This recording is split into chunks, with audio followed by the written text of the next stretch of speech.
All right, you're very welcome along. It is Friday Nights Off the Ball, and we are here for the next 3 hours with, it's fair to say, a smorgasbord of top quality sports content coming your way. We have the football kickoff, where myself, Colm and Keith Tracy are going to go through the main fixtures at the weekend. There'll be some Man United talk, there'll be some Spurs talk, there'll be some Arsenal talk.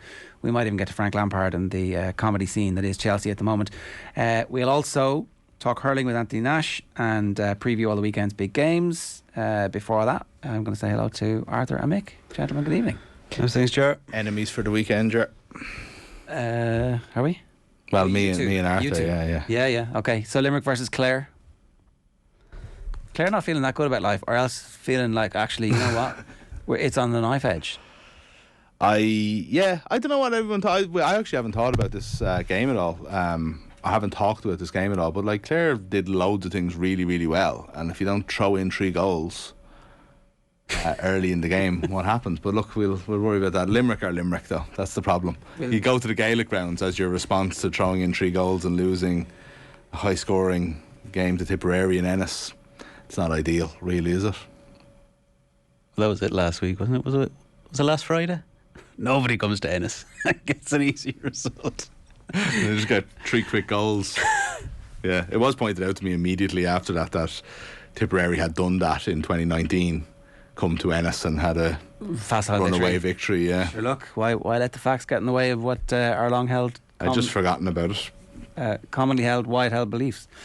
We are going to talk in detail with Anthony Nash about this a little bit later on, but that theory that it's unfair on the Munster teams to be in Munster and it's actually handy for the Leinster teams, there's something in it, you know. 100%. There's something. It's quite a lot in this. It's 100%.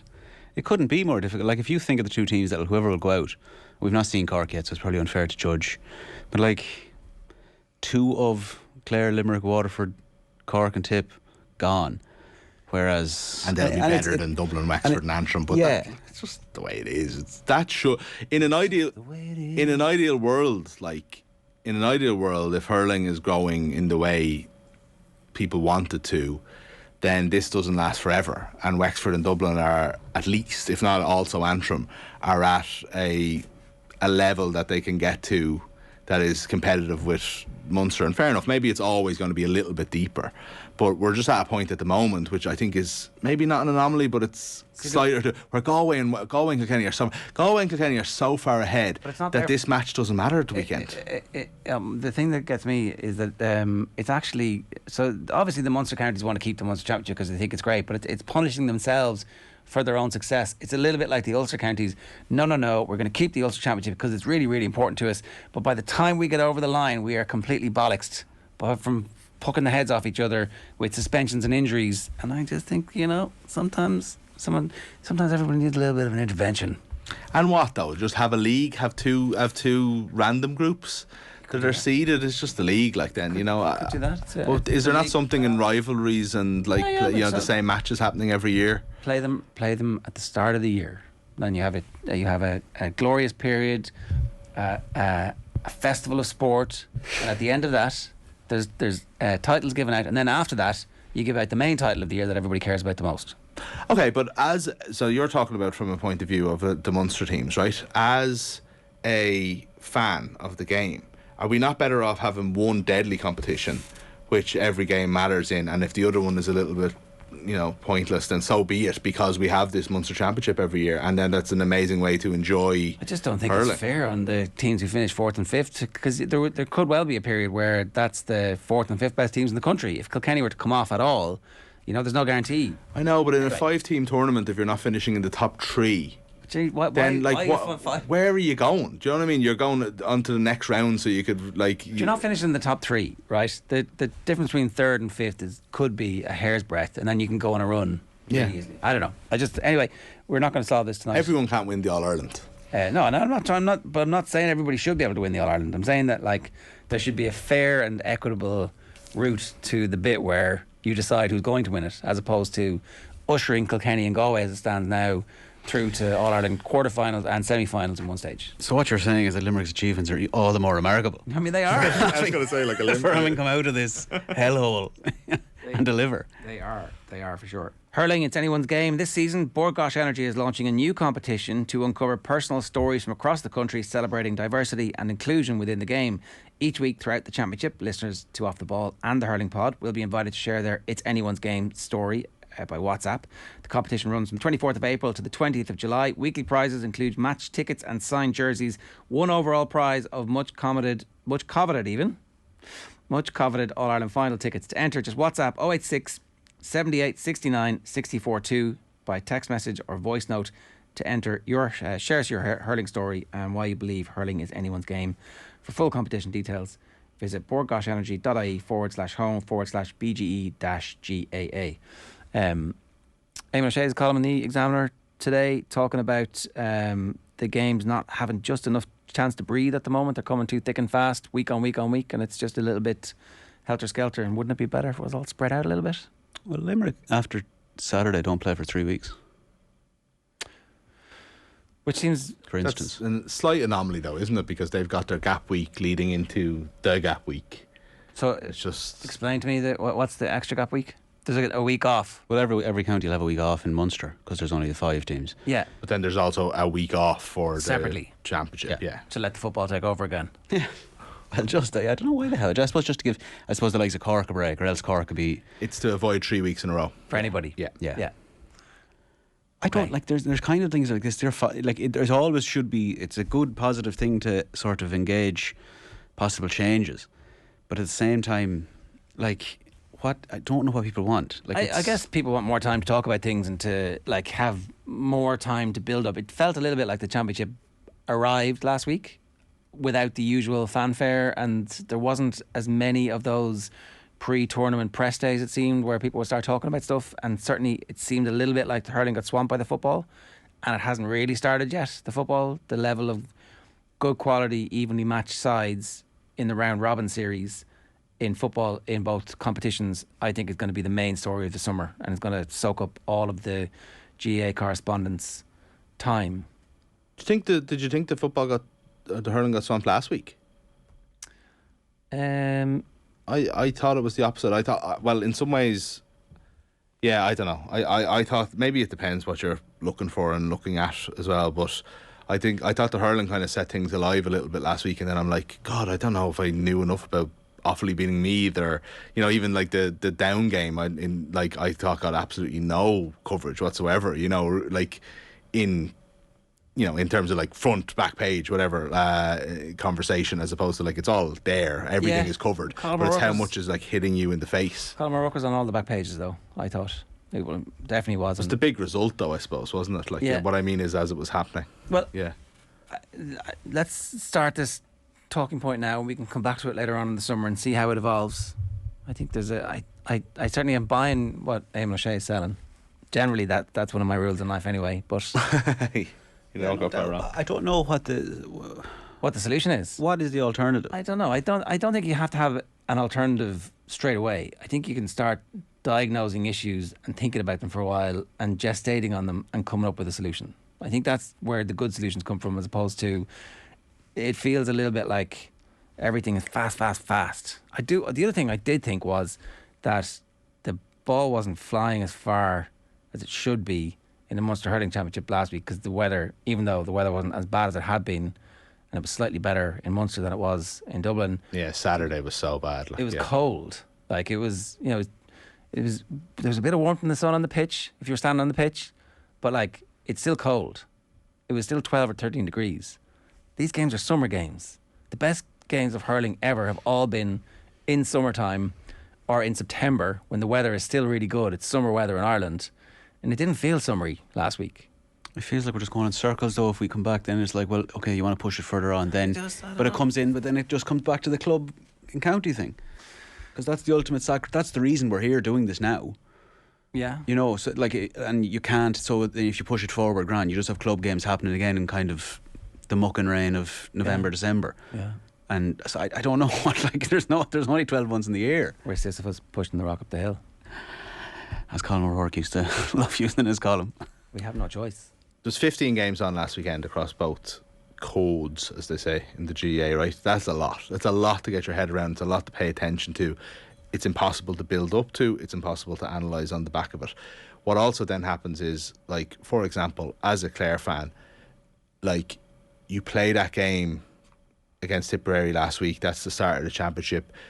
The idea of digesting that and going back into a must-win championship game 6 days later is still, even though this has been happening for a while in the round robins, it's hard to get your head around. Like, they could be gone out of the championship more or less for all intents and purposes by half nine before May, on Saturday night. You know, yeah. And look, I don't mind the 2 games in bursts. I think actually that's not a bad thing, and I understand the calendar. It just, I don't know, if there's any way that the hurling could actually not mean anything until June, I'd be, that's grand. Let's have nothing but hurling every week, June, July and August, and away we go. I sometimes think that everything has to be the same at the same time. I mean, hurling and football are actually different sports. They just are. Like, but could you not have like... No, because that's easy to say, because at county level there's no connection, but at club level there's too many players that play both sports, and if you have a county block of football followed by a county block of hurling, then when are they going to play any club games for anyone? But you play all your club games at the same time. Like, there's now a whole off season for the club. So like, they fixed that problem. I think if you could... But would they do it in this scenario? I think so. I don't know if you could play the championships off any quicker than they're being played at the moment. But you could... There's not very few designated weeks for either sport. It does seem weird that the second or the third best team in the country in hurling could well be gone from the championship before May, effectively. It doesn't... I'm not... Yeah. Anyway, we should move on. I agree with you that it does seem weird. I just don't know how to fix it. Is there anybody, or are you feeling, as a Limerick fan, slightly less impervious to doubt after last week? We've had this conversation. I'm never impervious to doubt at all, as John Kiley has said. That's an external issue. Are you riddled by doubt? It's not riddled. Well, I'm always riddled by doubt. That's the problem. I'm the other extreme. There's no point coming to me for a kind of measure of the county's feeling. No, it was a good game. I didn't think it was that good of a game. It was very the kind of the skill level you're used to, the execution of things was all a bit down. It wasn't quite as I blame the weather, but I mean, I was there, and it was a nice warm day. Like, it wasn't bad. Like, it wasn't raining. There was never any rain or anything. It was just a bit lower quality than usual. I don't know what that comes down to, because I mean, both, like, Limerick had played 2 weeks before, more or less the exact same team. Waterford had played a few weeks before then, so it's not rustiness. It's not. So maybe it's just the pitch of it. Maybe it's just what Waterford did. Maybe how they approached it. Maybe, you know, the effectiveness of their plan. But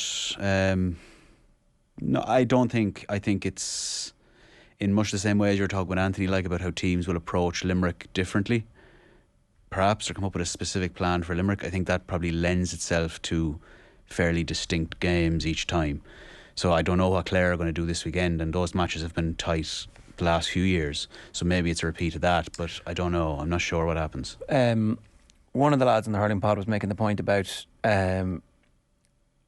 not relying on Tony Kelly to do the Roy of the Rovers, but to have a plan, Paul Murphy, to allow him to get into the game, as opposed to, you know, and Anthony Ash was like, he's going to have a big game, and we all know he's going to have a big game, but like, what's the strategy to help him get that big game, as opposed to saying, you go out there and do your stuff, just be yourself?